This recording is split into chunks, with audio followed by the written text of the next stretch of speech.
Hello everyone, welcome back to catlearners.com। मेरा नाम श्याम विश्वकर्मा है। इस वीडियो हम देखने वाले हैं कि कैसे हम अपने स्केच में कंस्ट्रेंट और डायमेंशन को अप्लाई कर सकते हैं। ये आपका कंस्ट्रेंट टूल बार है, जिसमें पहला ऑप्शन है कंस्ट्रेंट बॉक्स का। अभी ये डीएक्टिवेट है। ये एक्टिवेट तब होगा जब हम किसी एलिमेंट को सेलेक्ट करेंगे। तो मान लीजिए यहाँ पे मैंने इस एलिमेंट को सेलेक्ट किया। जैसे आप इसको सेलेक्ट करते हैं, ये देखिए अभी आपका क्या हो चुका है, एक्टिवेट हो चुका है। अब जैसे आप डायलॉग बॉक्स को क्लिक करते हैं, आपके सामने बहुत सारे ऑप्शंस अवेलेबल होंगे, क्या क्या आप इसमें अप्लाई कर सकते हैं। अब आप इसमें क्या कर सकते हैं, या तो आप इसमें लेंथ डिफाइन कर सकते हैं, या तो आप इसको फिक्स कर सकते हैं, या तो फिर आप इसको बोलें कि ये हॉरिजॉन्टल है या तो फिर ये वर्टिकल है। तो इस तरीके से हम क्या करेंगे, अपनी आइडेंटिटी में कंस्ट्रेंट डिफाइन करेंगे। रिक्वायरमेंट यहाँ पे ये है कि मुझे इस लाइन को क्या करना है, हॉरिजॉन्टल करना है। तो यहाँ से मैं इस लाइन को पकड़ा और मैंने हॉरिजॉन्टल क्लिक किया और ये ओके किया। ये देखिए ये लाइन आपकी हॉरिजॉन्टल कन्वर्ट हो गई। अब आपने कहा यहाँ पे ये जो लाइन आपने बनाई हुई थी, आपको इसको वर्टिकल करना है। तो आप इस लाइन को सेलेक्ट करेंगे, फिर से आप कंस्ट्रेंट बॉक्स में जाएंगे, यहाँ पे जाके आप इसको वर्टिकल बोलेंगे और ये आपका वर्टिकल हो गया। अब आपको लगता है कि इन दोनों लाइन के इन पॉइंट को आपको ज्वाइन करना है, तो आपको क्या करना पड़ेगा, आपको इन दोनों पॉइंट के इन पॉइंट को सेलेक्ट करना पड़ेगा by pressing the control button. ये मैंने दोनों को सेलेक्ट किया हुआ है। अब यहाँ से हम कंस्ट्रेंट बॉक्स में जाएंगे और यहाँ पे जाके हम क्या बोलेंगे, इसको कॉन्स्टेंट। जैसे आप इसको कॉन्स्टेंट बोलेंगे, ओके करेंगे, ये देखिए ये दोनों लाइन क्या हो गई, आपस में ज्वाइन हो गई। तो इस तरीके से हम यहाँ पे कंस्ट्रेंट अप्लाई कर सकते हैं। उसी तरीके से आपने कहा कि आपके पास ये एक लाइन है और आपके पास एक ये लाइन है और आपको इन दोनों लाइनों को क्या करना है, पैरेलल करना है। तो आपको दोनों लाइन को सेलेक्ट करना पड़ेगा by pressing the control button. ये मैंने सेलेक्ट किया। सेलेक्ट करने के बाद आपको जाएंगे कंस्ट्रेंट बॉक्स में और यहाँ जा करके हम पैरेललिज्म को सेलेक्ट करेंगे। जैसे पैरेललिज्म को सेलेक्ट करेंगे, ओके करेंगे। अब ये देखिए ये लाइन क्या होगी, इसके साथ पैरेलल हो गई। अब दुनिया चाहे इधर की उधर हो जाए, ये इसके साथ पैरेललिज्म कंस्ट्रेंट नहीं छोड़ने वाला है। सिमिलरली हमारे पास एक और लाइन है और आपने कहा इस लाइन को और इस लाइन को क्या करना है, परपेंडिकुलर करना है। तो आप दोनों लाइन को सेलेक्ट करना पड़ेगा by pressing the control button. Then आप फिर से कंस्ट्रेंट बॉक्स में जाएंगे, यहाँ पे जाके आप इसको परपेंडिकुलर बोल सकते हैं। जैसे परपेंडिकुलर बोलेंगे तो ये देखिए इसके साथ क्या हो गया, परपेंडिकुलर रिलेशन अप्लाई हो चुका है। अब आपको लगता है कि इस रेक्टेंगल को आपको इस एक्सिस के अबाउट सिमेट्रिक करना है, तो इसके लिए आपको क्या करना पड़ेगा, सबसे पहले आपको अपने दोनों आइडेंटिटी को सेलेक्ट करना है। दोनों आइडेंटिटी को सेलेक्ट करने के बाद आपको एक्सिस को सेलेक्ट करना है। याद रखिएगा, किसी भी ज्योमेट्री को सिमेट्रिक करने के लिए पहले आपको आइडेंटिटी सेलेक्ट करना है और लास्ट में आपको एक्सिस सेलेक्ट करना है। जैसे आप एक्सिस सेलेक्ट करेंगे, अब आप कंस्ट्रेंट बॉक्स में जाएंगे और यहाँ पे जाके आप इसको सिमेट्रिक बोल सकते हैं। ये देखिए इनके बीच में सिमेट्रिसिटी अप्लाई हो चुकी है, आपको इसके सिमेट्रिसिटी का सिंबल भी दिख रहा है। नेक्स्ट मान लीजिए कि आपके पास कोई दो लाइन है और आप एक लाइन को उस दूसरे लाइन के एग्जैक्टली मिड पॉइंट पे प्लेस करना चाहते हैं। तो इसके लिए हम मिड पॉइंट का ऑप्शन चूज कर सकते हैं। सबसे पहले यहाँ पे आपको उस लाइन को सेलेक्ट करना पड़ेगा जिसको आपको दूसरे लाइन के मिड पे लाना है। तो यहाँ पे जाके मैं इसके इन पॉइंट को पकड़ता हूँ, देन मैं दूसरे लाइन को सेलेक्ट करता हूँ। इसके बाद आप कंस्ट्रेंट बॉक्स में जाएंगे। कंस्ट्रेंट बॉक्स में जाने के बाद यहाँ से आपको मिड पॉइंट ऑप्शन को सेलेक्ट करना है। या आपने मिड पॉइंट ऑप्शन को सेलेक्ट किया, ओके किया। ये देखिए अब ये जो लाइन है ये एग्जैक्टली इसके मिड पे लाई कर रहा है। तो इस तरीके से हम मिड पॉइंट ऑप्शन को चूज कर सकते हैं। अब मान लीजिए कि हमारे पास यहाँ पे एक सर्कल है और एक लाइन है और आपको इन दोनों के बीच में टेंजेंसी कंस्ट्रेंट अप्लाई करना है। तो आपको दोनों आइडेंटिटी को सेलेक्ट करना पड़ेगा by pressing the control button. उसके बाद फिर से आप कंस्ट्रेंट बॉक्स में जाएंगे और यहाँ पे जाने के बाद हम इसको टेंजेंसी ऑप्शन को क्लिक करेंगे, देन इसको हम ओके करेंगे। ये आपका टेंजेंसी अप्लाई हो गया है। सिमिलरली मान लीजिए यहाँ पे मैंने एक सर्कल बनाया हुआ था और आप चाहते थे कि ये सर्कल आपस में क्या हो जाए, कोसेंट्रिक हो जाए। तो अब आपको दोनों सर्कल को सेलेक्ट करना है bye pressing the control button. उसके बाद आप जाएंगे कंस्ट्रेंट बॉक्स में और यहाँ पे जाने के बाद आप चूज करेंगे कोसेंट्रिसिटी। जैसे आप कोसेंट्रिसिटी चूज करते हैं, ओके करते हैं, ये देखिए दोनों सर्कल एक दूसरे क्या हो गए हैं, अब कोसेंट्रिक हो चुके हैं। अभी अगर आपने देखा कि जैसे मैंने इसके साथ कोसेंट्रिक किया तो ये क्या हो गया, अपने आप लोकेशन को चेंज कर दिया। क्यों लोकेशन को चेंज कर दिया, क्योंकि अभी जो आपकी जो ज्योमेट्री है ये आइसो कंस्ट्रेंट नहीं हुई है, तो कहीं पे भी मूव कर सकती है। बट स्टिल आपको लगता है कि आपको इसके इनिशियल पोजीशन पे ही फिक्स करना है, तो आप उस आइडेंटिटी को सेलेक्ट कर सकते हैं। सेलेक्ट करने के बाद फिर आप डायलॉग बॉक्स में जाएंगे, यहाँ से आपको फिक्स करने का ऑप्शन मिलता है। आप इसको फिक्स में क्लिक करेंगे, ओके करेंगे। अब ये ज्योमेट्री यहाँ पे क्या हो गई है, फिक्स हो गई है। देखिए ग्रीन कलर में कन्वर्ट हो गया, मतलब ये आपका आइसो कंस्ट्रेंट हो चुका है। अब देखते हैं कि इसी कंस्ट्रेंट टूल की हेल्प से हम कैसे डायमेंशन अप्लाई कर सकते हैं। तो आपके पास ये लाइंस थी यहाँ पे और आपने कहा कि मुझे इसका लेंथ डिफाइन करना है, विड्थ डिफाइन करना है, तो सारी चीज़ हम कर सकते हैं।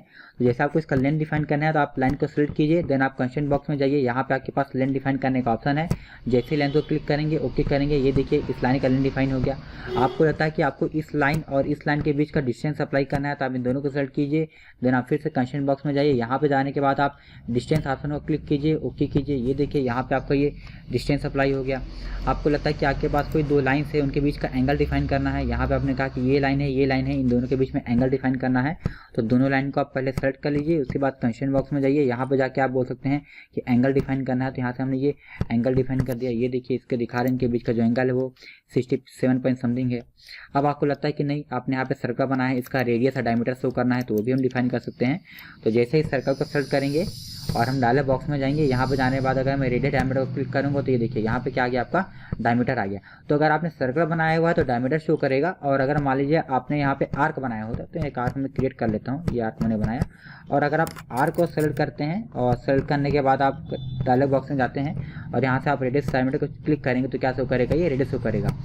अगर आर्क बना हुआ है तो रेडियस शो होगा, अगर सर्कल बना हुआ है तो डायमीटर शो होगा। और अगर आपने यहाँ पे कोई एक एलिप्स बनाया हुआ है, आपको इसके major axis minor axis dimension को डिफाइन करना है, तो यहाँ से डिफाइन कर सकते हैं। तो यहाँ से पहले मैंने एलिप्स बनाया। अब आप एलिप्स को सेलेक्ट कीजिए और जाइए कंस्ट्रेंट डायलॉग बॉक्स में। यहाँ पे आपके पास ऑप्शन है सेमी मेजर एक्सिस और सेमी माइनर एक्सिस के डिस्टेंस को डिफाइन करने के लिए। आप जैसे इन दोनों को क्लिक करेंगे, देखिए सेमी माइनर एक्सिस आ गया और आपका ये सेमी मेजर एक्सिस आ गया। ओके करेंगे, ये आपका काम हो चुका है। तो इस तरीके से हम अपने ज्योमेट्रिक्स में कंस्ट्रेंट भी अप्लाई कर सकते हैं और डायमेंशन भी अप्लाई कर सकते हैं with the help of the constraint box. Constraint box में एक ऑप्शन और है इक्वी डिस्टेंस पॉइंट का। Let me explain you that point also. उसके लिए यहाँ पे मैं 3 पॉइंट बनाता हूँ। तो यहाँ से मैं पॉइंट बाय क्लिकिंग करके पहला पॉइंट बनाया, देन यहाँ से मैं ये दूसरा पॉइंट बना देता हूँ और यहाँ से फिर मैं इसको तीसरा पॉइंट बनाया। तो हमारे पास 3 पॉइंट है और आपने कहा कि तीनों पॉइंट को इक्वल डिस्टेंस पे लेकर के जाना है। तो आप तीनों पॉइंट को सेलेक्ट कर लेंगे 1 बाय 1। यहाँ से मैंने इसको सेलेक्ट किया, देन इसको सेलेक्ट किया, देन इसको सेलेक्ट किया। इसके बाद आप जाएंगे कंस्ट्रेंट डायलॉग बॉक्स में और यहाँ पे आप जाकर चूज करेंगे इक्वल डिस्टेंस पॉइंट। जैसे क्लिक करेंगे ओके करेंगे, अब देखिए तीनों पॉइंट के बीच में जो डिस्टेंस है वो क्या हो गया है, इक्वल हो गया है। So this about the constraint box. I hope ये आपको क्लियर हो गया होगा, बट स्टिल आपको लगता है कोई डाउट है तो आप कमेंट सेक्शन में पूछ सकते हैं। नेक्स्ट ऑप्शन है हमारे पास कंस्ट्रेंट का। ये कंस्ट्रेंट टूल आपको हेल्प करता है डायमेंशनिंग करने के लिए। तो यहाँ पे मान लीजिए मैंने एक ज्योमेट्री बनाई हुई है, ये ज्योमेट्री मेरे पास, और मुझे इसको क्या करना है, डायमेंशनिंग करना है। तो अब अगर यहाँ पे देखेंगे तो आपके स्केच का जो है वो ओरिएंटेशन चेंज हो गया है। तो कभी कभी ऐसा हो जाता है ऑब्जेक्ट को मूव करने या पेन करने में। तो अभी कभी अगर ऐसा हो जाए तो यहाँ पे हमारे पास एक ऑप्शन है नॉर्मल व्यू का। इसका आप जैसे क्लिक करेंगे आपका स्केच का हो जाएगा, अलाइन हो जाएगा परफेक्टली। तो ये अभी हो चुका है। अब मुझे इसकी डायमेंशन करनी है। सो किसी भी ज्योमेट्री को डायमेंशन करने के लिए आप कंस्ट्रेंट बॉक्स की हेल्प से 1 बाय 1 कर सकते हैं, बट आपको लगता है कि नहीं सभी एलिमेंट्स में डायमेंशन आपको एक साथ करनी है, तो यहाँ पे आप कंस्ट्रेंट को एक्टिवेट कर सकते हैं। मुझे इसको बार बार काम पे लेना है, तो यहाँ से मैं इसको डबल क्लिक करता हूँ। डबल क्लिक करने के बाद अब आपको लगता है कि मुझे इसका लेंथ निकालना है, तो ये देखिए मैंने लेंथ निकाल दिया। आपको लगता है मुझे इसकी लेंथ निकालनी है, तो आपने इसका लेंथ निकाल दिया। आपको लगता है कि मुझे इसका लेंथ देना है, तो मैंने इसका लेंथ दे दिया। आपको लगता है कि इन दोनों के बीच का मुझे एंगल डिफाइन करना है, तो ये मैंने एंगल डिफाइन किया।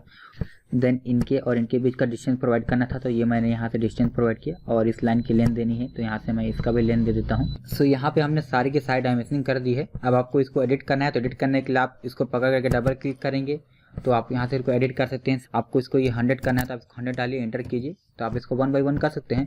बट आपको लगता है कि नहीं आपको सारे डायमेंशन को एक साथ करना है, तो इस केस में आपको क्या करना पड़ेगा, सबसे पहले आपने सारे डायमेंशन को एक साथ सेलेक्ट करना है। जैसे आपके सबके सब सेलेक्ट हो जाएं, यहाँ पास आपके पास ऑप्शन है एडिट मल्टी कंस्ट्रेंट का। आप इसको जैसे क्लिक करते हैं आप सारे डायमेंशन का 1 बाय 1 चेंज कर सकते हैं। तो आपने कहा कि ये मुझे 100 चाहिए, ये भी मुझे 100 चाहिए। आपने कहा कि ये वाला आपको 53 ना जा करके आपको ये 50 चाहिए, तो आप इसको 50 कर लीजिए। उसी तरीके से आपको लगता है कि ये भी मुझे 50 चाहिए, तो हम इसको भी 50 कर लेते हैं। और ये वाले को भी आपने कहा मुझे 50 चाहिए, तो इसको हम 50 कर लेते हैं। और आपने कहा ये 26 की जगह आपको 25 चाहिए, तो हम इसको 25 करते हैं। आपको लगता है कि आपका सारा काम हो चुका है, आप यहाँ इसको फिर भी कर सकते हैं। देन आपको ओके करेंगे, ये आपका डायमेंशन चेंज हो गया। तो इस तरीके से हम किसी भी ज्योमेट्री को एट अ टाइम सारे के सारे डायमेंशनिंग कर सकते हैं और उसको हम मल्टी एडिट के थ्रू एडिट भी कर सकते हैं। सो आई होप आपको ये ऑप्शन भी क्लियर हो गया कैसे डायमेंशन करना है और सबको एक साथ कैसे एडिट करना है। नेक्स्ट ऑप्शन है कंस्ट्रेंट टूल में फिक्स टुगेदर का। तो अगर मान लीजिए आपके पास कोई कंपोनेंट है, आपने उसको पहले से फिक्स करके रखा हुआ है, तो आपने कहा मुझे इस लाइन को फिक्स करना है, तो इसको मैं सेलेक्ट करता हूँ। यहाँ पे चलते हैं, इसको हम फिक्स कर देते हैं। और आपने कहा इस सर्कल को आपको इसके साथ क्या करना है, फिक्स करना है। सो यहाँ से आप दोनों सर्कल और लाइन को सेलेक्ट करेंगे और यहाँ से आप इनको फिक्स टुगेदर कर देंगे। सो इसको सेलेक्ट रहने दीजिए और जस्ट ओके पे क्लिक कीजिए। अभी देखिए ये दोनों एलिमेंट क्या हो गई हैं, फिक्स हो गई हैं। अब अगर ये मैं इसको मूव कर रहा हूँ तो साथ साथ क्या हो रहा है, ये भी इसके साथ मूव हो रहा है। इसी फिक्स टुगेदर के अंदर हमारे पास एक और ऑप्शन है ऑटो कंस्ट्रेंट का। तो अगर मान लीजिए आपने कोई 2 एंटिटी है और उनको सेलेक्ट कर लिया है, तो उनके बीच में जो भी पॉसिबल कंस्ट्रेंट होगा वो ऑटोमेटिकली अप्लाई हो जाएगा। तो लेट मी क्रिएट समथिंग। सो यहाँ पे मान लीजिए मैंने एक ये लाइन क्रिएट किया हुआ है ऐसा कुछ, और यहाँ से मान लीजिए मैं एक सर्कल क्रिएट कर लेता हूँ। ये मैंने सर्कल क्रिएट किया और इन दोनों के बीच में मुझे कंस्ट्रेंट अप्लाई करना है। तो ये ऑटोमेटिकली करना है, तो क्या करूँगा मैं दोनों को पहले सेलेक्ट कर लूँगा, उसके बाद में ऑटो कंस्ट्रेंट में जाऊँगा। यहाँ से आप जैसे ऑटो कंस्ट्रेंट को क्लिक करेंगे, अब देखिए यहाँ पे क्या सेलेक्ट हुआ है, एक सर्कल सेलेक्ट हुआ है, एक लाइन सेलेक्ट हो चुका है। अब आप इसको जैसे ओके करेंगे तो ऑटोमेटिक जो भी पॉसिबल कंस्ट्रेंट दोनों के बीच में अप्लाई होना था इसने अप्लाई कर दिया है। तो इस तरीके से हम इसका यूज भी कर सकते हैं। देन इस कंस्ट्रेंट के अंदर में आपके पास एक और ऑप्शन था कॉन्टेक्ट कंस्ट्रेंट का। कॉन्टेक्ट कंस्ट्रेंट बेसिकली हम तब यूज करते हैं जब आपको किन्हीं दो आइडेंटिटीज के बीच में टेंजेंसी कंस्ट्रेंट अप्लाई करना होता है। तो जैसे मान लीजिए ये लाइन है और ये आर्क है, इन दोनों के बीच में टेंजेंसी अप्लाई करना है, तो डायरेक्टली यहाँ से जाकर के मैं कॉन्टेक्ट कंस्ट्रेंट को चूज करूंगा, देन इस लाइन को सेलेक्ट करूंगा, देन इस आर्क को सेलेक्ट करूंगा। अब ये देखिए इन दोनों के बीच में क्या हो गया, टेंजेंसी कंस्ट्रेंट अप्लाई होगा। अब दुनिया इधर की इधर हो जाए लेकिन ये इसका कंस्ट्रेंट नहीं छोड़ने वाला है। तो इस तरीके से हम इसको अप्लाई कर सकते हैं। इसमें एक और ऑप्शन है इनमिट कंस्ट्रेंट का, तो इसको हम नेक्स्ट वीडियो में देखेंगे। सो होप ये सारे के सारे टूल आपको क्लियर हो गए होंगे, बट इसलिए अगर आपको लगता है कोई डाउट है तो आप कमेंट सेक्शन में पूछ सकते हैं। Till then thank you guys, stay tuned.